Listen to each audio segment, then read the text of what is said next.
जय श्री राम। तो हम करेंगे भौतिक विज्ञान का सेट 4। इसको सोल्व करेंगे। कॉपी पेन किताब अपने अपने पास ले लो। सॉल्यूशन अपने लिखते जाना है, ठीक है। 70-80% चीज़ें मैं बता दूंगा, बाकी 20% तुमको किताब में से ढूंढना होगा, देखना होगा, लिखना होगा। So be in active mode and शुरू करते हैं। जय श्री राम, जय श्री कृष्ण। तो किसी भौतिक राशि के मात्रक वोल्ट प्रति मीटर और न्यूटन प्रति कूलम दोनों ही हैं। उस भौतिक राशि का नाम बताइए। उस भौतिक राशि का नाम है विद्युत क्षेत्र की तीव्रता। ठीक है, दोनों के फॉर्मूले पता है हमें। एक विद्युत क्षेत्र के एक होता है E बराबर V बटा L। ठीक है, यहाँ से क्या आ जाएगा, वोल्ट ऊपर और मीटर नीचे, वोल्ट प्रति मीटर। और दूसरा E बराबर F बटा Q, यहाँ से न्यूटन ऊपर और कूलम नीचे। ठीक है, तो दोनों ही मात्रक है किसके, विद्युत क्षेत्र की तीव्रता में। Okay done. अगला है किसी शुद्ध प्रतिरोधक प्रत्यावर्ती परिपथ। अब इसको देखो, शुद्ध प्रतिरोधक मतलब केवल और केवल उसमें क्या है, रेजिस्टर यानी प्रतिरोध है, आर केवल। ठीक है, ना उसमें धारिता है ना ही उसमें एल है। एल बोले तो प्रेरक। तो प्रत्यावर्ती परिपथ में विभव एवं धारा के बीच में कलांतर। ठीक है, अब देखो, अगर मैंने एक प्रत्यावर्ती परिपथ लिया, ठीक है, उसमें केवल प्रतिरोध लगाया, केवल प्रतिरोध आर ओनली। ठीक है, और अगर मैंने इसमें विभवांतर दिया V बराबर V note sine omega t plus five. ठीक है, तो धारा क्या होती है, धारा इसके लिए होती है I बराबर V बटे R। हमें पता ही है ओम के नियम से। तो I बराबर क्या हो जाएगा, V की वैल्यू क्या है, V note sine omega t plus five बटे आर। और V नोट बटे आर क्या बन जाएगा, आई नोट, यानी धारा का शिखर मान sign omega t plus five. ये जो ब्रैकेट में लिखा है साइन, इसको बोलते हैं कला। ठीक है, तो ये कला में कुछ अंतर है क्या, कला सेम है, कला बिल्कुल सेम है। कला सेम है तो कला का अंतर यानी कलांतर कितना है, 0 है। तो कलांतर कितना होगा, 0 होगा। ठीक है, ओके ठीक है, तो आंसर इसका डी है, 0। अगला है पीएन डायोड में पी सिरे को पृथ्वी से जोड़ दिया गया है। ठीक है, पी सिरे को जो है पृथ्वी से जोड़ दिया गया है। डायोड के एन सिरे पर माइनस का 2.2 वोल्ट का विभव लगाने पर डायोड में क्या होगा, चालन होगा, भंजन होगा, नहीं होगा, क्या होगा, वो पूछ रहे हैं। चलिए देखते हैं। अब समझ लीजिए, एक पीएन संधि डायोड बनाते हैं। ये एक पीएन संधि डायोड है, इसका पी सिरा ये एन।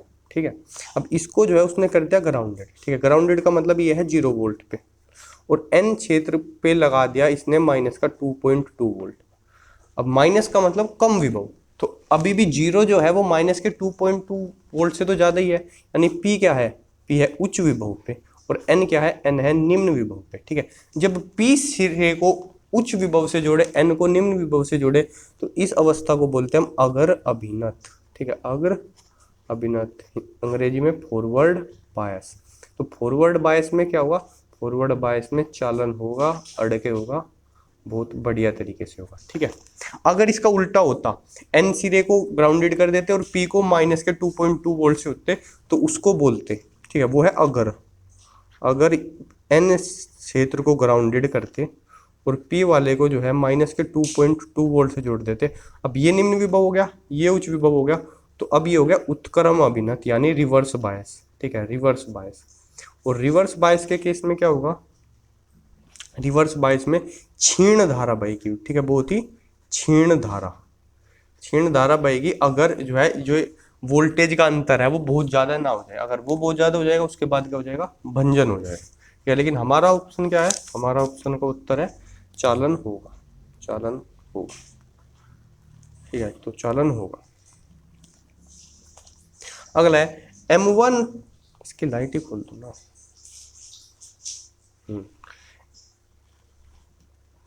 M1 एवं M2 द्रव्यमान के दो नाभिक संलयन कर M द्रव्यमान का एक नाभिक बनाते हैं। इस प्रक्रिया में ऊर्जा भी उत्सर्जित होती है, तो कौन सा कथन सत्य है। ठीक है भाई, हम कह रहे हैं कि भाई जब M1 है, थोड़ा तो हटना, कि M1 है और प्लस M2 है, इन्होंने क्या बनाया, M बनाया। और प्लस प्लस कुछ ऊर्जा बनाई, ठीक है। तो ये ऊर्जा जो है, ऊर्जा एनर्जी जो बनी है, ई एनर्जी हम फॉर्मूला यूज करेंगे, ई बराबर डेल्टा एम सी स्क्वायर, यानी इस ये भी कुछ द्रव्यमान जो होगा मेरा वो परिवर्तित हो गया किसमें, ऊर्जा में, ठीक है। तो मतलब m1 m2 में से मोस्टली द्रव्यमान m बन गया और थोड़ा सा चेंज हो गया ऊर्जा में। तो जो m होगा ये अभी m1 प्लस m2 से क्या होगा, छोटा होगा, यानी कि m1 प्लस m2 जो होंगे वो बड़े होंगे किससे, m से, या m छोटा होगा m1 प्लस m2 से, क्योंकि इनका जो डिफरेंस है m1 plus m2 minus m, ये जो है डिफरेंस, ये है delta M, change of mass, ठीक है, द्रव्यमान की क्षति। इस द्रव्यमान का क्या बना है, इस द्रव्यमान की बनी है ऊर्जा, ये द्रव्यमान का क्या बन गया, इसकी ऊर्जा बन गई, ठीक है।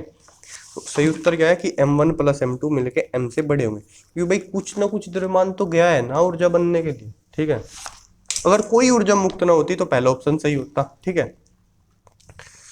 और ये तो दूसरा, तो ये तो कहीं हो नहीं सकता कभी भी, ये तो हो ही नहीं सकता कि बाहर से, अगर हाँ ये भी हो सकता है अगर बाहर से ऊर्जा ली जाए, ठीक है, यानी कि m1 प्लस m2 को ऊर्जा दी जाए तब m नाभिक बने, तो ये ऑप्शन सही हो सकता था कि भाई ऊर्जा उत्सर्जित होने के बजाय ऊर्जा बाहर से दी जाए, ठीक है। समझ रहे हैं, समझ ही रहे होंगे थोड़ा बहुत तो। अच्छा अगला क्वेश्चन है, फोटोन के गतिज द्रव्यमान का सूत्र है। फोटोन के गतिज, क्या फोटोन, फोटोन तो प्रकाश होता है, प्रकाश में द्रव्यमान थोड़ा ही ना होता है। तो ये क्या पूछ रहा है हमसे, दिमाग खराब कर रहा है, नहीं नहीं कुछ तो ये पूछ रहा है। समझिए, देखिए जो फोटोन है, फोटोन, फोटोन मतलब पार्टिकल ऑफ लाइट या वेव ऑफ लाइट, कुछ भी बोले, मतलब फोटोन क्या होता है, प्रकाश या मतलब कोई भी एक, ये क्या है, एक इलेक्ट्रोमैग्नेटिक वेव है, इलेक्ट्रोमैग्नेटिक वेव यानी विद्युत चुंबकीय तरंग। तो इन पर एक पाबंदी है कि इनको हमेशा प्रकाश की चाल से ही चलना पड़ेगा, प्रकाश की चाल से, यानी निर्वात में जो है ये हमेशा 3 गुणा 10⁸ मीटर प्रति सेकंड से ही चलना पड़ेगा, ये स्लो डाउन कर ही नहीं सकते। हम तो क्या, बाइक बहुत तेज चल रही है, चलो भाई ब्रेक मार दो, स्लो डाउन, इनको अपनी चाल कम करने का अधिकार ही नहीं है। तो जब इनकी चाल कम नहीं हो सकती तो विराम में तो आ ही नहीं सकते, विराम में आ ही नहीं सकते, विराम में आ ही नहीं सकते, तो इनका विराम द्रव्यमान है ही नहीं, विराम में आ ही नहीं। जैसे ये चम्मच है, तो चम्मच विराम में रखी हुई है, तो इसका विराम में द्रव्यमान है भाई, देखा क्या, आओ 220 ग्राम है, ठीक है। तो ये तो विराम में आ ही नहीं सकते, तो विराम द्रव्यमान तो इनका होता नहीं। अब लेकिन क्या है, अब तो ये भाग रहे, दौड़ रहे हैं, तो इनके पास क्या है, इनके पास ऊर्जा है, ठीक है। ये पदार्थ तो है नहीं, पदार्थ तो ये है नहीं, ये तो इलेक्ट्रोमैग्नेटिक वेव है। द्रव्यमान किसका गुण है, द्रव्यमान तो पदार्थ का गुण है, ठीक है। वो पदार्थ क्या होता है, पदार्थ रेस्ट में आ सकता है, जैसे ये चंदन है, ये रेस्ट में आ सकता है, अभी रेस्ट में तो है, ये गति भी कर सकता है, पर इसको अलाउ नहीं है कि इसकी स्पीड इतनी हो जाए, ठीक है। इसकी स्पीड हमेशा प्रकाश की चाल से कम रहेगी, इसको तो कितना भी तेज फेंको, समझ लो ना बात। तो ये क्या है, ये पदार्थ नहीं है, ये एक विद्युत चुंबकीय तरंग है, लेकिन इसके पास क्या है, इसके पास तो एनर्जी है। और एनर्जी कितनी है इसकी, एनर्जी अगर इसकी फ्रीक्वेंसी न्यू है तो इसके पास एनर्जी ई बराबर एच न्यू हो जाएगी। एच क्या होता है, एच होता है प्लांक नियतांक, प्लांक नियतांक, ठीक है। प्लांक नियतांक की वैल्यू क्या होती है, 6.63 गुणा 10⁻⁻34 जूल सेकेंड, ठीक है। तो इस फोटोन के पास क्या है, इसके पास एनर्जी तो है, कुछ हो या ना हो एनर्जी तो है। और ठीक है, और आइंस्टीन ने क्या बोला, आइंस्टीन ने बोला ई बराबर एम सी स्क्वायर, ई बराबर एम सी स्क्वायर, एम क्या होता है द्रव्यमान, मैंने कहा दोनों को बराबर रख दो, न्यू को मैं लिख सकता हूँ सी बाई लैम्बडा, ठीक है। लैम्बडा क्या होगी, तरंग दैर्घ्य है, इधर क्या हो गया M C square, M C स्टैन नहीं, एम सी कुछ गलत मत, तो ठीक है, सी से सी मर गया, ठीक है। इस सी को नीचे ले आएंगे, एच बटा सी लैम्बडा, इधर क्या बचा एम, यही तो द्रव्यमान है, यही तो द्रव्यमान है। ओके, तो उत्तर क्या हो जाएगा मेरा, एच बटा सी लैम्बडा कोई ऑप्शन है, हाँ ये रहा, ठीक है, ये रहा। Okay done. अगला क्वेश्चन, एक खोखले धात्विक गोले पर 10 कूलम आवेश है, गोले की त्रिज्या 5 से सेमी है, गोले के भीतर विद्युत क्षेत्र कितना होगा। एक खोखला धात्विक का गोला है, उस पर 10 कूलम आवेश है, 10 किलो धात्विक गोला है, उस पर 10 कूलम आवेश है, 10 कूलम आवेश, कूलम, बोला है इसके भीतर विद्युत क्षेत्र है, इसके भीतर विद्युत क्षेत्र पूछ रहा है। कुछ लोगों ने सीधा मार दिया होगा जीरो, है ना, जीरो ही है भाई। देखो इधर कोई भी पॉइंट ले मैं, फिर मैं कहता हूँ एक सरफेस बनाऊँ, ठीक है, फिर मैं कहता हूँ इसके अंदर से गुजरने वाला फ्लक्स जो होगा भाई वो होगा इसके अंदर जो आवेश है क्यू बाई एप्सिलॉन नॉट। पर आवेश तो सारा बाहर है सतह पर, आवेश तो अंदर है नहीं, खोखला गोला है, तो भीतर आवेश ही नहीं है। आवेश नहीं है तो फ्लक्स जीरो, फ्लक्स नहीं है तो फ्लक्स क्या होता है, फ्लक्स होता है ई डॉट डी एस। ठीक है, अब ये जो सतह बनाई इसके पास क्षेत्रफल तो है, तो जीरो कौन हो गया, जीरो कौन हुआ, जीरो ई जीरो हुआ, ई जीरो हुआ तभी तो ये जीरो हुआ, ई जीरो है। ठीक है, ई है ही नहीं भैया।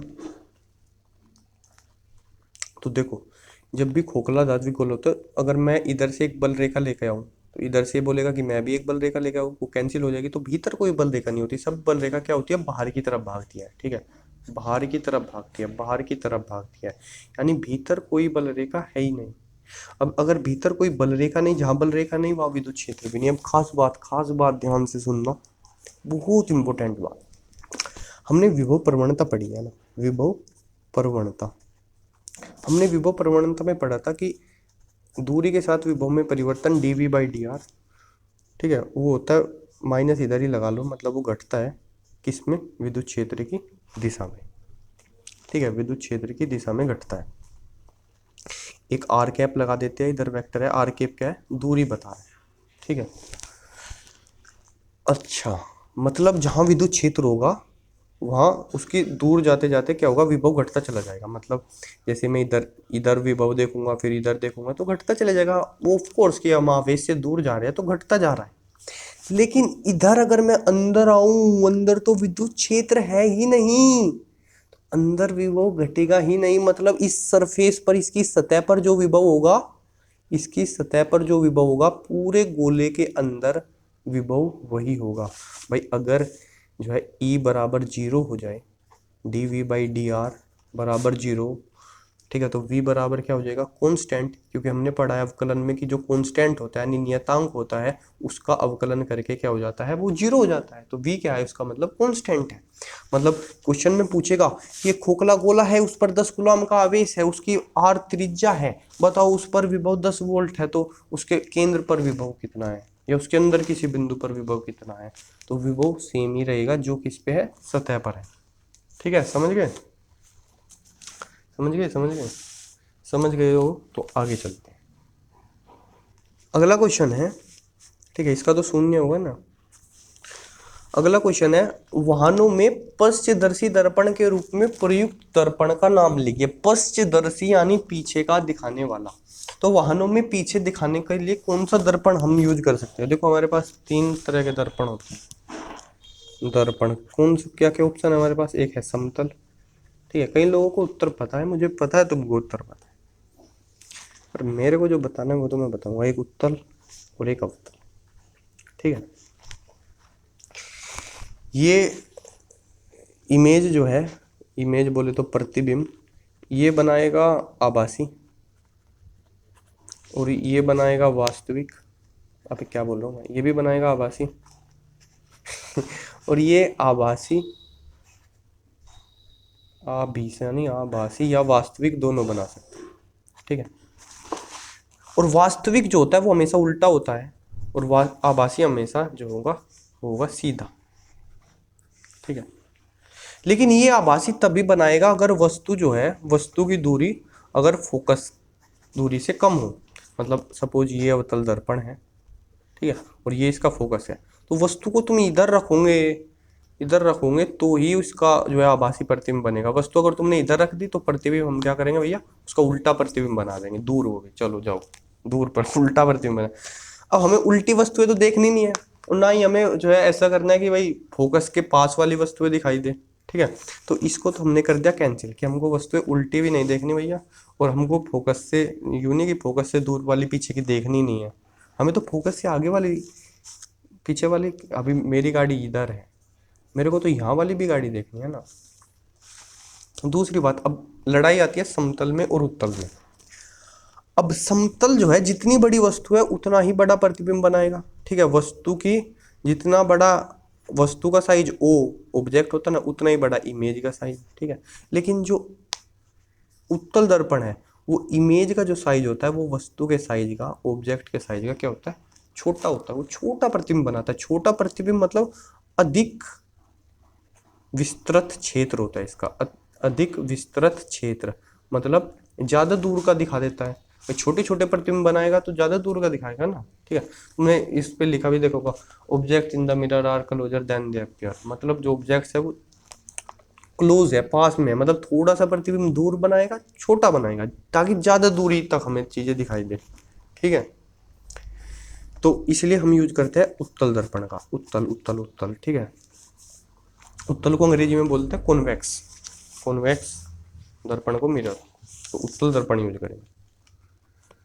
अगला क्वेश्चन कह रहा है कि किसी प्रकाश संवेदी सतह के कार्यफलन का अर्थ समझिए। प्रकाश संवेदी सतह, प्रकाश संवेदी सतह क्या है? प्रकाश संवेदी सतह यानी ये सतह है धातु की, धातु की समझ लेते हैं, मोस्टली धातु की। मैं इस पे लाइट डालूंगा, ठीक है। मैं इस पे लाइट डालूंगा तो इसमें से इलेक्ट्रॉन्स निकलेंगे, ठीक है। इसमें से क्या होगा? इलेक्ट्रॉन्स निकलेंगे, ठीक है। इलेक्ट्रॉन्स यानी प्रकाश डाला,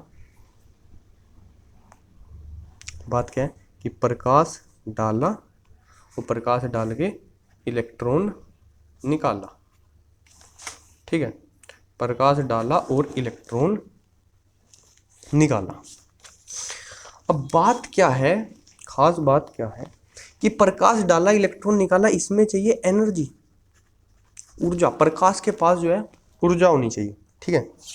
सपोज हमने कहा कि भैया 2 इलेक्ट्रॉन वोल्ट एनर्जी मेरे को चाहिए तभी इलेक्ट्रॉन निकलेगा, ठीक है। तो ये जो 2 इलेक्ट्रॉन वोल्ट जो चाहिए, यही तो है कार्यफलन, यही तो है कार्यफलन, ठीक है। मतलब क्या है कार्यफलन, क्या होता है कार्यफलन? कार्यफलन होता है प्रकाश तरंग की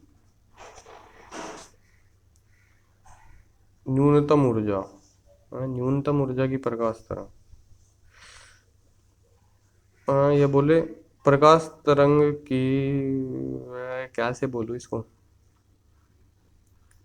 ऐसे बोलते हैं कि वह ऊर्जा जो इलेक्ट्रॉन को सतह से बाहर निकालने के लिए आवश्यक है, जरूरी है, ठीक है, कार्यफलन कहलाता है, ठीक है। कार्यफलन, ठीक है, कार्यफलन कहलाता है, ठीक है। तो minimum energy that is required to bring the electron out of the surface of the metal, ठीक है। न्यूनतम ऊर्जा जो इलेक्ट्रॉन को धातु की सतह से बाहर निकालने के लिए आवश्यक है, ठीक है।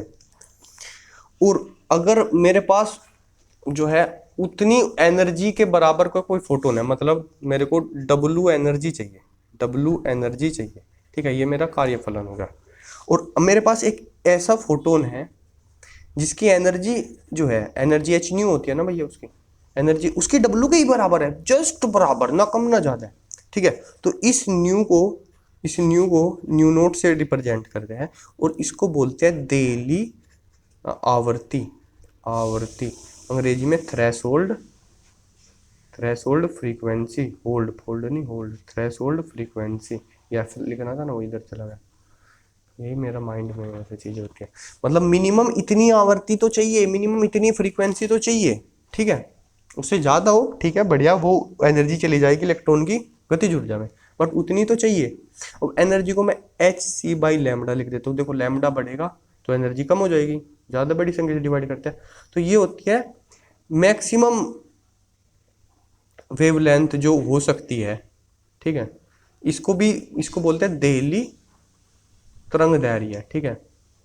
मतलब इससे ज्यादा अगर तरंग दैर्घ्य होगी फिर इलेक्ट्रॉन बाहर निकलने से राह कम होगी, चलेगा, ठीक है। तो ये दहली तरंग दैर्घ्य, ये दहली आवर्त पढ़ा भी होगा वैसे क्लास में अपनी शायद, पर कुछ महारथी होते हैं जिन्होंने नहीं पढ़ा होता, उनके लिए काम है। ठीक है, अगला क्वेश्चन है नाभिक के आकार तथा द्रव्यमान संख्या के बीच में संबंध लिखें। नाभिक का आकार और द्रव्यमान संख्या। व्हाट इज द्रव्यमान संख्या बाय द वे? द्रव्यमान संख्या क्या होती है? ठीक है, बताओ ना जरा। द्रव्यमान संख्या को ए से लिखते हैं, it is number of protons plus number of neutrons. कितने न्यूट्रॉन है, कितने प्रोटॉन है? Actually number of nucleons. Nucleons मतलब न्यूक्लियस के निवासी, न्यूक्लियॉन्स, न्यूक्लियॉन मतलब नाभिक में रहने वाले लोग, उनको बोलते हैं न्यूक्लियॉन। इसमें क्या होता है? प्रोटॉन होता है और न्यूट्रॉन होता है। ठीक है, इसको बोलते हैं परमाणु भार भी बोल देते हैं, द्रव्यमान संख्या भी बोल देते हैं, ए। ठीक है, अब रिलेशन क्या है कि सपोज ये नाभिक है, नाभिक है, ठीक है, इसमें प्रोटॉन न्यूट्रॉन ऐसे ऐसे ऐसे भरे हुए हैं, मान लिया 50 है, ठीक है, सपोज 50। और मैं कह रहा हूँ इस नाभिक की, इसके बाद फिर इलेक्ट्रॉन घूम रहे होंगे बाहर, इसकी जो रेडियस जो होगी, ठीक है, लगभग गोल मानते हैं, ठीक है, इसकी जो रेडियस होगी आर, वो अनुक्रमानुपाती होती है इस ए जो मैं 50 बोल रहा हूँ। ठीक है, 50 ही ए है। ठीक है, मतलब 50 का मतलब इसमें कुल मिला के 50 प्रोटॉन और न्यूट्रॉन है। 25-25 भी हो सकते हैं, 26-24 भी हो सकते हैं, 30-20 भी हो सकते हैं। ठीक है, वो इस ए की घात 1/3 के अनुक्रमानुपाती होता है। ठीक है, यानी मैं लिखता हूँ आर बराबर आर नोट ए की पावर 1/3। ये कॉन्स्टेंट है आर नोट। आर नोट की वैल्यू होती है लगभग 1.2 फेम्टोमीटर या 1.2 फर्मी। फेम्टोमीटर का मतलब होता है 1.2 गुना 10⁻⁻⁻⁻⁻⁻⁻⁻⁻⁻⁻⁻⁻⁻⁻⁻⁻⁻⁻⁻ मीटर। ठीक है, इसको भी ध्यान रखना है, -15 मीटर को। ठीक है, ये रिलेशन होता है नाभिक की त्रिज्या में। ठीक है, नाभिक की पूछा था ना, हाँ, नाभिक की त्रिज्या में और इसके। अगर मैं नाभिक का आयतन लिखूँ, नाभिक का आयतन, नाभिक का आयतन, अब इसको गोला माना है अगर, तो v बराबर 4/3 पाई आर क्यूब। गोले का आयतन याद है? नहीं है, वॉल्यूम ऑफ स्फीयर। पढ़ता ना लिखता, तेरे को ही बोल रहा हूँ, वीडियो देखने वाले। तो आर की क्यूब करेंगे, ठीक है, इधर आर नोट की क्यूब हो जाएगी, ठीक है, और इधर ए की पावर 1/3 है तो क्यूब करेंगे, ए बन जाएगा। अब देखो ये तो सारा का सारा क्या है, ये तो सब कांस्टेंट है। 4/3 कांस्टेंट, पाई की वैल्यू 22/7 कांस्टेंट। अब ये भी वैल्यू कांस्टेंट है, 1.2 गुना 10⁻⁻⁻⁻⁻⁻⁻ मीटर। ठीक है, तो v बराबर कांस्टेंट गुना ए, आयतन बराबर ये। ठीक है, तो ये भी लिख दो, ये भी लिख दो, ये भी लिख दो, समझ गए? या फिर v अनुक्रमानुपाती है। नाभिक का जो आयतन होता है वो ए के अनुक्रमानुपाती होता है, और उसकी त्रिज्या जो होती है फिर तो 1/3 के अनुक्रमानुपाती होगी ना। समझ रहे हो? सिंपल मैथ यार, 10वीं क्लास का, 12वीं में आगे तुम लोग। हाँ, हमने तो 12वीं में आके अनुक्रमानुपाती देखा, 10वीं में भी देखा था होगा, 10वीं में किताब ही नहीं उठाई कभी। अच्छा, कह रहे किलोवाट घंटा किस राशि का मात्रक है, और 1 किलोवाट घंटे में कितने जूल होते हैं, और बस यही कर दिया काम इसने। कह रहा 1 किलोवाट घंटे में कितने जूल होते हैं, और जूल क्या होता है? जूल तो ऊर्जा का मात्रक होता है। तो 1 किलोवाट घंटा किस राशि का मात्रक है? किलोवाट घंटा ऊर्जा का मात्रक है। 1 नंबर तो यहीं से बन गया। अरे आधा क्वेश्चन का आंसर तो इसने आगे खुद ही दे दिया, किलोवाट घंटा। ठीक है, अब किलोवाट घंटा को तोड़ते हैं। देखो क्या है, 1 किलो वाट और घंटा। ठीक है, तो पता तो चल गया किसका मात्रक है, ऊर्जा का मात्रक है। ठीक है, खुद ही कह रहे हैं इसमें कितने जूल होते हैं। देखो किलो का मतलब होता है 1000, किलो का मतलब 1000, वाट का मतलब वाट, घंटे का मतलब 60 मिनट, 60 मिनट में 60 सेकंड, इसका मतलब हो गया 3600 सेकंड। तो ये हो गया 3600 गुणा 1000 और वाट गुणा सेकंड। ठीक है, अब ये तो संख्या है, मात्रक तो यही है, तो वाट गुणा सेकंड का मतलब ही जूल होता होगा, है ना। वाट गुणा सेकंड का मतलब ही जूल होता होगा, और इनके गुणा कर देंगे तो हो गया 36 लाख जूल। 36 2 3 5 36 लाख जूल, या 3.6 गुणा 10⁻6 जूल। ठीक है, यानी 3.6 मिलियन। 36 लाख मतलब 3.6 मिलियन जूल्स। सो 1 किलोवाट घंटा हैज 3.6 मिलियन जूल्स। ठीक है, मात्रक ऊर्जा का है, जूल इतनी है, तुमने कॉपी में लिख ही लिया है आंसर, बहुत बढ़िया। अगला क्वेश्चन, अगला क्वेश्चन कह रहा है कि किसी आवेशित छड़ के निकट अनावेशित छड़ को रख दिया जाए तो इसके विभव पर क्या प्रभाव पड़ेगा। चित्र ऐसे बना के दिखा दियो कि ये एक आवेशित छड़ है, बहुत ही सुंदर सी प्यारी है, ये लो, इसको आवेशित कर दिया प्लस से।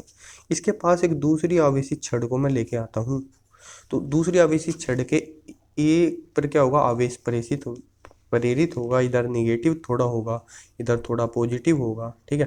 तो इसकी वजह, ये निगेटिव थोड़ा पास में है तो इसके आवेश को थोड़ा कम करने की कोशिश करेगा, इसको थोड़ा सा जो है सुलझाएगा बुझाएगा। तो निगेटिव पास में है मान लिया, तो इससे क्या हो जाएगा, इसका विभव विभव कम हो जाएगा, कम हो जाएगा। ये बिल्कुल कैसे है, ये बिल्कुल ऐसे है। सपोज इधर एक पॉजिटिव चार्ज रखा हुआ था, सपोज इधर एक पॉजिटिव चार्ज रखा हुआ था क्यू, ठीक है। और इसकी वजह से ए बिंदु पर विभव क्या होगा। अबे यार ये अच्छे से क्लियर से क्यों नहीं आ रहा। इससे ए बिंदु पर आर दूरी पर मैं पूछूं विभव की क्या होगा, तो तुम कह दोगे वी बराबर के क्यू बाई आर, के का मतलब 1/4 अच्छा ठीक है। मैं कह रहा हूँ ये प्लस आवेश है तो कहूँगी प्लस का ही विभव है। फिर मैं कहता हूँ ए से अब मैं R1 दूरी पर, ए से मैं R1 दूरी पर माइनस क्यू आवेश रख दे रहा हूँ। तुम कहोगे इसकी वजह से विभव हो जाएगा जो है माइनस का के क्यू बाई R1, ठीक है। तो इसकी वजह से माइनस का आवेश जगह अगर पास में आया तो कुछ तो विभव कम हो गया। अब मैं कह रहा हूँ इससे थोड़ा सा दूर जो है प्लस का क्यू भी रख देता हूँ, माइनस क्यू प्लस का क्यू, ठीक है। इसको Q1 Q2 बोल लो, चलो Q1 बोल लो, क्योंकि दूसरे वाली छड़ पे अगर इधर Q1 है माइनस का तो इधर प्लस का भी Q1 है, बराबर है। पर क्योंकि ये दूसरे वाला तो दूर है, ये तो R2 दूरी पर है, तो ये R2 दूरी पर है तो इसने जितना माइनस किया दूसरे वाला उतना ही प्लस नहीं करेगा, ठीक है। तो कुल मिला के क्योंकि ये वाला जो है बड़ा है तो कुल मिला के क्यू बाई आर में से कुछ ना कुछ समथिंग जो है समथिंग घटेगा, ठीक है। और कुछ ना कुछ घटेगा तो विभव क्या हो रहा है, विभव कम हो रहा है, विभव कम हो रहा है, समझे, विभव कम हो रहा है। तो यानी जो ये मेरी छड़ है, ये ऐसे लग रहा होगा समोसे बेचने वाले को टेबल है। अच्छा तो कहाँ है मेरी छड़, इधर है। तो मेरी छड़ का विभव क्योंकि माइनस का आवेश पास होगा प्लस का दूर, तो विभव कम हो जाएगा। चलो जी बहुत बढ़िया। अब क्या है, किसी धारावाही चालक तार के कारण उत्पन्न चुंबकीय क्षेत्र रेखाओं को प्रदर्शित करिए। इसको किताब में ढूंढ के खोलना जरा, किताब में जो है विद्युत धारा का चुंबकीय प्रभाव वाला चैप्टर खोलना जरा, उसमें तुमको मिलेगा एक सीधे तार के कारण चुंबकीय क्षेत्र, ठीक है। एक सीधे तार के कारण r दूरी पर चुंबकीय क्षेत्र तुम कहोगे b बराबर म्यू नोट बटे 4 पाई I बटे r sine phi 1 plus sine phi 2, ऐसा करके कुछ, ठीक है। तो चुंबकीय क्षेत्र देखो, धारा ऐसे जा रही है I, ठीक है। धारा के दिशा में अंगूठा करो ऐसे, ठीक है। और उंगलियां देखो कहाँ जा रही है, अंदर जा रही है, ठीक है। तो उंगलियां जो है यहाँ देखोगे तो ऊपर आएगी, ऐसे जाएगी, ठीक है। तो चुंबकीय क्षेत्र क्या होगा, ऐसे होगा, ऐसे ऐसे, ठीक है। इधर से चुंबकीय क्षेत्र जो है अंदर जा रहा है, ठीक है। और इधर से चुंबकीय क्षेत्र बाहर आ रहा है, ठीक है। और फिर दूसरा बनाऊं तो और दूरी पर ले जाऊँ तो ऐसे हो जाएगा। तो कुल मिला के ऐसा करते हैं, सपोज तार अंदर की ओर जा रहा है, ठीक है। सपोज तार अंदर की ओर जा रहा है, तार ऐसे ऐसी था, ठीक है, ऐसे ऐसे अंदर की ओर जा रहा है, तो चुंबकीय क्षेत्र रेखा कैसे हो जाएगी, ऐसे हो जाएगी, ठीक है। ये चुंबकीय बल रेखा हो जाएगी, ठीक है। तार अंदर जा रहा है, ठीक है, तार सीधा अंदर जा रहा है। एक सेकेंड, ये समझो ये पेन तार है, ठीक है, और ये अंदर जा रहा है, ठीक है, ऐसे सीधा। तो चुंबकीय बल रेखा ही समझ में आ रही है, ठीक। अब अगर ये बाहर की ओर आए, अगर ये बाहर की ओर आए ऐसे, तार बाहर की ओर आए, तब बल रेखा कैसी होगी, अगर तार ही बाहर की ओर आ रहा है, ठीक है, तो ठीक है, इसका मतलब है तार बाहर आए, तो ऐसे बाहर की ओर अंगूठा करो, ऐसे बाहर की ओर अंगूठा करो और देखो उंगलियां किधर है। अरे अरे ये तो गलत हो गया भाई, अंगूठा अंदर की ओर करेंगे तो तीर के निशान ऐसे होने चाहिए, तीर के निशान उल्टे बन गए, शिट यार। इसमें बाहर की ओर अंगूठा करो, उंगलियां देखो किधर जा रही है, उंगलियां ऐसे जा रही है, ऐसे जा रही है ना बाहर की ओर अंगूठा करने से, तो इसमें ऐसे, ठीक है। तो ऐसे मतलब गोल गोल बल रहेगा, ठीक है, समझ गए। चित्र शायद हम थोड़ा सुंदर और बना सकते थे, तुम ना 3 चित्र दिखा देना बना के, एग्जामिनर दिखाएगा वाह चौड़ा फाड़ दिया। एक ऐसे, इसमें हम कैसे दिखाएंगे, बल रेखाएं ऐसे ऐसे दिखा देंगे, ठीक है।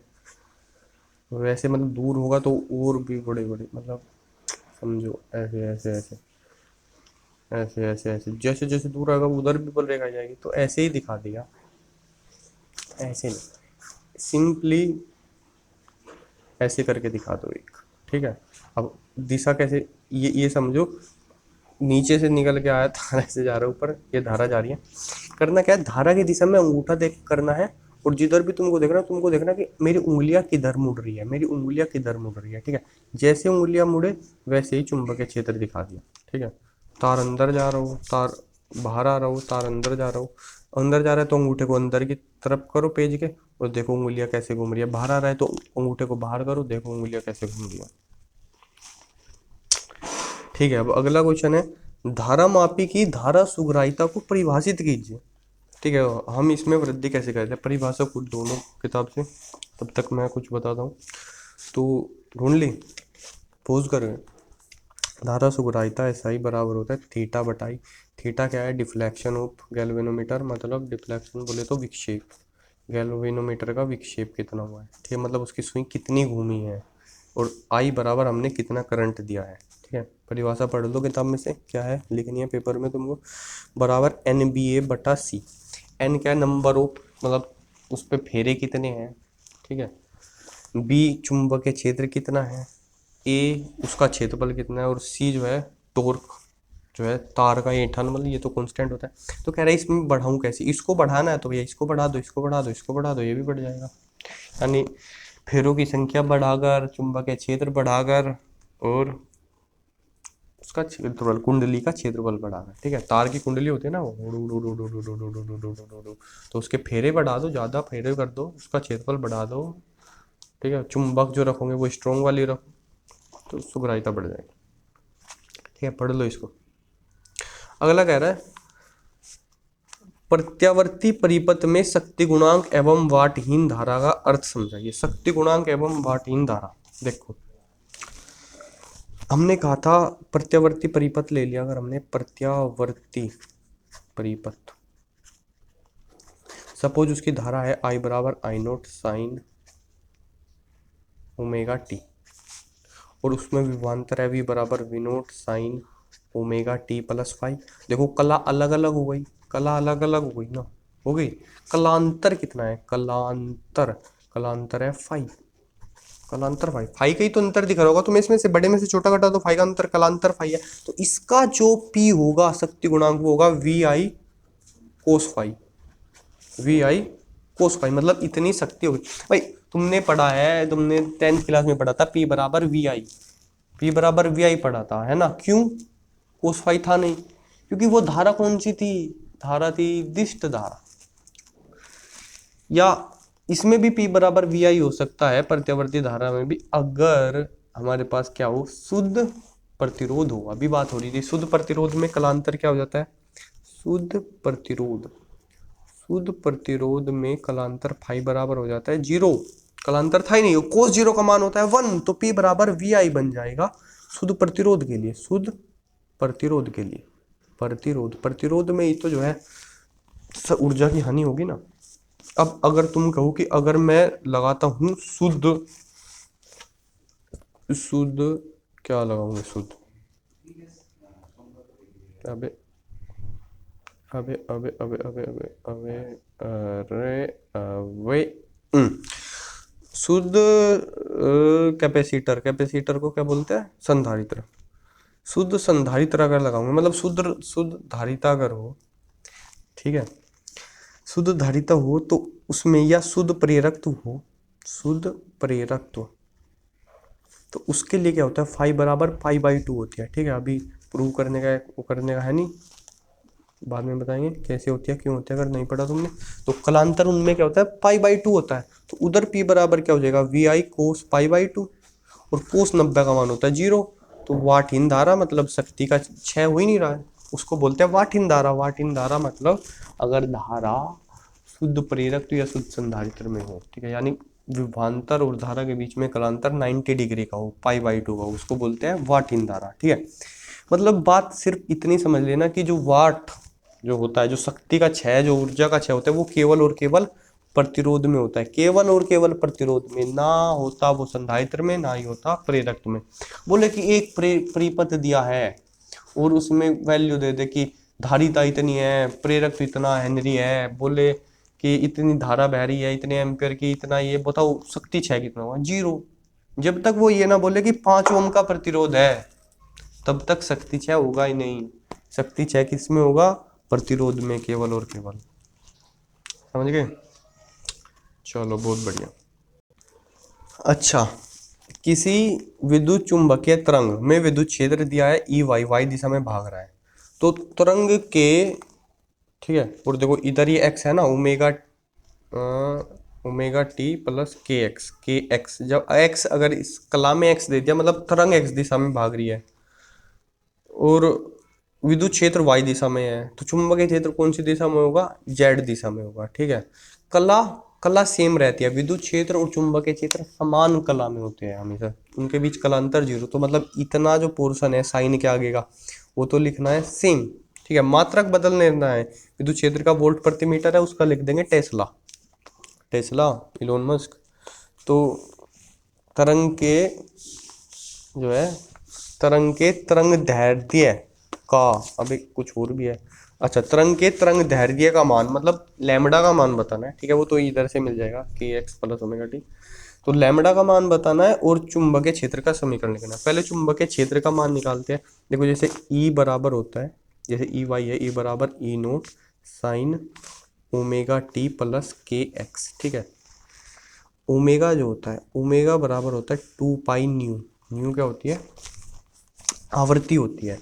के बराबर होता है 2 पाई बाई लैम्बडा, लैम्बडा क्या होता है? तरंग दैर्ध्य होता है। ठीक है, ठीक, ये क्या होता है? शिखर मान होता है, शिखर मान। देखो विद्युत क्षेत्र की समीकरण ऐसे जाएगा, विद्युत क्षेत्र ऐसे ऐसे ऐसे भाग रहा है वाई दिशा में। ठीक है, तो यहाँ पर ये जो वैल्यू है इसको बोलते हैं शिखर मान, ई नोट। ठीक है, ऐसे ही अगर मेरे को बी का मान निकालना है, बी नोट बराबर हो जाएगा ई नोट बाई सी। ये फॉर्मूला रट लेना है, याद रखना है जन्म जन्मांतर तक। ठीक है, तो ई नोट की वैल्यू कितनी दिया? 3 गुणा 10 की पावर माइनस के 7। हाँ, तो सी की वैल्यू होती है 3 गुणा 10 की पावर 8, तो 3 से 3 कट गए, ऊपर चला जाएगा, ये हो जाएगा 10 की पावर माइनस के 15 टेस्ला। ठीक है, तो बी की समीकरण लिखनी है, तो बी की समीकरण हो जाएगी, थोड़ा ऊपर आ जाएगा, बी की समीकरण हो जाएगी बी जेड बराबर बी नोट की वैल्यू 10 की पावर माइनस के 15, और साइन के अंदर जो भी है 0.5 गुणा 10 की पावर वो तुम सेम लिख दोगे। ठीक है, समीकरण होगी बी की, बस ये निकालना, 15 है भाई, 15। और तो एक चीज तो हो गई हमारा। दूसरी चीज हमको क्या बोल रहा है? बोल रहा है तरंग दैर्ध्य बताओ लैम्बडा। मैंने कहा तुम के बताओ पहले, तो बोला के ये रहा, omega t plus k x, के दिया 0.5 गुणा 10 की पावर 3। ठीक है, के बराबर 0.5 गुणा 10 की पावर 3। अब हमें पता है बराबर होता है 2 पाई बाई लैम्बडा के, तो लैम्बडा इधर, ये इधर, लैम्बडा बराबर 2 पाई बटे 0.5 गुणा 10 की पावर 3। 0.5 क्या होता है? 0.5 कब तक लिखेंगे? 1/2 होता है, 2 ऊपर गया, 4 पाई, और इसको चला जाएगा ऐसे 10 गुणा 10 की पावर माइनस के 3 मीटर। ठीक है, अगर तुम महाज्ञानी हो तो लैम्बडा की ये पाई की वैल्यू 22/7 लिख के गुना भाग कर लियो। ठीक है, 28/7 है, 88/7, 12 पॉइंट क्या आ जाएगी? 84, 12 सत्ते तो 84 होता है, 0.4 रह गया, 5, 12 पंजे 35, 5 0 7 7 गुणा 10 की पावर माइनस के 3। भाई 3.14 रख के भी तो कर सकते हैं ना हम, 14 चौके 56। अरे कितना सही गणित करा मैंने, वाह। ठीक है, तो ये आ गया लैम्बडा की वैल्यू बता दी हमने, तरंग दैर्ध्य बता दी, चुंबकीय क्षेत्र का समीकरण बता दिया। अगला कह रहा है प्रतिचुंबकीय तथा अनुचुंबकीय पदार्थों में अंतर समझाइए। ठीक है, प्रतिचुंबकीय, अनुचुंबकीय। तो प्रतिचुंबकीय क्या होती है? देखो प्रति आ रहा है पहले ही, ठीक है ना, और इसमें अनु आ रहा है, ए आकर्षित, पे प्रतिकर्षित, ये होंगे चुंबकीय क्षेत्र, यानी बी से प्रतिकर्षित होंगे, दूर भागेंगे, प्रतिकर्षित। ये क्या होंगे? ये आकर्षित होंगे। ठीक है, आकर्षित हो। अब आकर्षण जो होता है चुंबकीय क्षेत्र के प्रति, आकर्षण कहाँ से आता है? आकर्षण आता है जब इनके पास जो है, बाकी अपनी केमिस्ट्री की मैडम से पूछ लियो ग्रेजुएशन में जाके, अभी के लिए इनका जब इनके पास होता है अयुग्मित इलेक्ट्रॉन, ठीक है। तो अयुग्मित इलेक्ट्रॉन जो होता है वो आकर्षित करता है, ठीक है, वो उसका घूमता है, कुछ है, छोड़ो। इनके पास क्या होता है, अभी के लिए इतना ही बता सकता हूँ, इनके पास अयुग्मित इलेक्ट्रॉन होता है, ठीक है, मतलब इलेक्ट्रॉन जो भरे रहते हैं ना ऐसे, दो दो, इनके पास एक खाली होता है। ओहो, मैं बच गया, मैं अनुचुंबक हो तो वो लेके आऊंगा। इनका क्या रहता है, इनका सिस्टम सारा पैक हुए रहता है, सब भरा है मामला, सब भरा है, ठीक है। तो देखो, प्रतिचुंबकत्व का गुण हर पदार्थ में होता है, हर पदार्थ में दुनिया में। तो अनुचुंबकत्व का गुण क्या होता है, अनुचुंबकत्व का गुण, भाई कुछ तो पीछे इसके भी भरा होगा मामला, नहीं मानते। अनुचुंबकत्व का गुण हो जाता है, जब अनुचुंबकत्व का गुण आ जाता है तो वो प्रतिचुंबकत्व के गुण को सुपरसीड कर लेता है, ठीक है। नहीं समझे, एग्जाम्पल से बताता हूँ कि ये मान लिया प्रतिचुंबकत्व पदार्थ है, ये बहुत बड़ी वैल्यू है, पर एग्जाम्पल ले लेते हैं। सपोज 10 न्यूटन के बल से ये प्रतिकर्षित हो रहा है पहले, लेकिन इसके पास एक अयुग्मित इलेक्ट्रॉन आ गया, ठीक है, तो ये माइनस दिखा देते हैं प्रतिकर्षित करने के लिए। अब ये अयुग्मित इलेक्ट्रॉन इसको 100 न्यूटन से आकर्षित कर रहा है। अब ये प्रतिकर्षित भी होना चाह रहा है 10 से, लेकिन 100 से आकर्षित भी हो रहा है, तो कुल मिला के क्या होगा, ये 90 से आकर्षित होने लगेगा, ये अनुचुंबक तो बन जाएगा, ठीक है, समझ गए ना। तो क्या होता है, अनुचुंबक तो सुपरसीड कर लेता है कि मैं आ गया हूँ, अब तो आकर्षित होएगा, ठीक है। बाकी लोग प्रतिकर्षित करवाना चाह रहे हैं जो फुल पैक है, बट ये एक अकेला कितनों पर भारी है, जनता देख रही है समझ रहे हो। तो बाकी पढ़ लियो थोड़ा बहुत, मैंने कहा था ना मैं 70-80% चीज़ें बताऊंगा, 20% तुमको खुद करनी, तो ये तुमको खुद का करना। अगला क्वेश्चन, विस्थापन धारा की आवश्यकता पर संक्षिप्त टिप्पणी कीजिए। विस्थापन धारा की आवश्यकता क्या होती है भाई, एम्पियर के लॉ को कंप्लीट करती है, वरना एम्पियर का लॉ जो है अनकम्प्लीट था। एम्पियर की जो नियम था, एम्पियर का परिपथ नियम याद है, उसकी जो है उसमें एक एनोमलिटी आ गई थी, मतलब एक एग्जाम्पल लिया था ना कि प्लेट है, इधर तो चुंबकीय क्षेत्र है, इधर होना चाहिए, इधर गड़बड़ आ गई थी, तो उसको फिर मैक्सवेल ने संशोधित किया था। तो वहाँ इसकी ज़रूरत पड़ती है, थोड़ा सा इसको किताब में से पढ़ना है, समझ गए। मैं आगे का सवाल देखता हूँ, ये ढूंढ के अच्छे से किताब से नेट से लिख लेना इसका, नहीं अगर हो तब फिर कमेंट करना, प्लीज़ करवा दो, फिर हम सोचेंगे। तो 10⁻⁻10 मीटर तरंग दैर्घ्य होगा, है तरंग दैर्घ्य की, और ये भी एक अनसोल्ड भी ले लो अपना, उसमें देख लेना अगर इधर क्लियर ना दिखे, कि एक्स किरणों 55 मीटर तरंग दैर्घ्य की रेडियो तरंग और 6000 एंगस्ट्रॉम तरंग दैर्घ्य की क्या बोले प्रकाश तरंग के लिए कौन सी भौतिक राशि समान होगी, कौन सी भौतिक राशि समान होगी। पहले तो इनको बताओ ये तीनों क्या है, तीनों की तीनों क्या है, मतलब कि सुंदर है, गंदी है, क्या है, ये तीनों की तीनों विद्युत चुंबकीय तरंग है, ठीक है। क्या विद्युत चुंबकीय तरंग क्या होता है सर, भाई आप फर्स्ट फिजिक्स का लास्ट चैप्टर, विद्युत चुंबकीय तरंग एक यूनिट है, पढ़ लो। तो ये तीनों की तीनों विद्युत चुंबकीय तरंग है, और विद्युत चुंबकीय तरंगों की सबकी चाल जो है वो समान होती है, सबकी चाल प्रकाश की चाल के बराबर होती है, या प्रकाश की चाल विद्युत चुंबकीय सबकी चाल एक निर्वात में 3×10⁸ मीटर प्रति सेकंड, लगभग।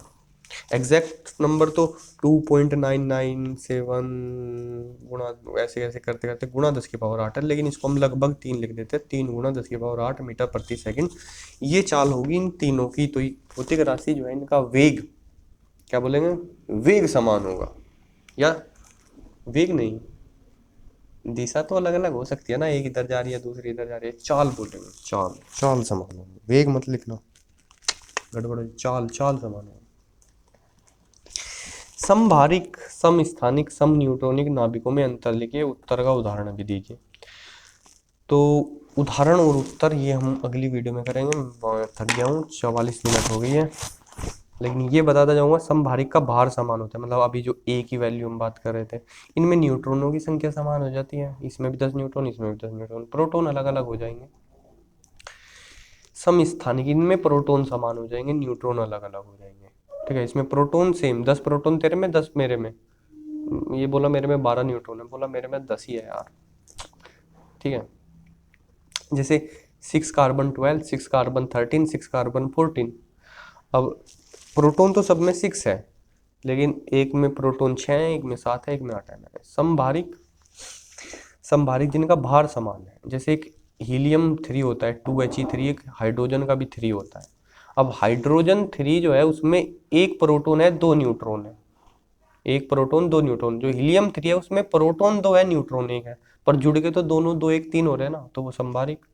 और सम न्यूट्रॉनिक जिसमें नंबर ऑफ न्यूट्रॉन बराबर हो। ठीक है, तो एक बाकी कल देखेंगे। विद्युत द्विध्रुव, विद्युत द्विध्रुव आघूर्ण, वो पता ही है, ये सब पहले से पहले ही थोड़ा तैयार कर लो अपना। ठीक है, जय श्री राम। और ये जितना भी पढ़ा इनके अच्छे से आंसर लिख लेना क्लीन कट, क्योंकि ऐसे अगर पेपर में करोगे तो बोलेगा कि क्या है, फेल कर दो इसको।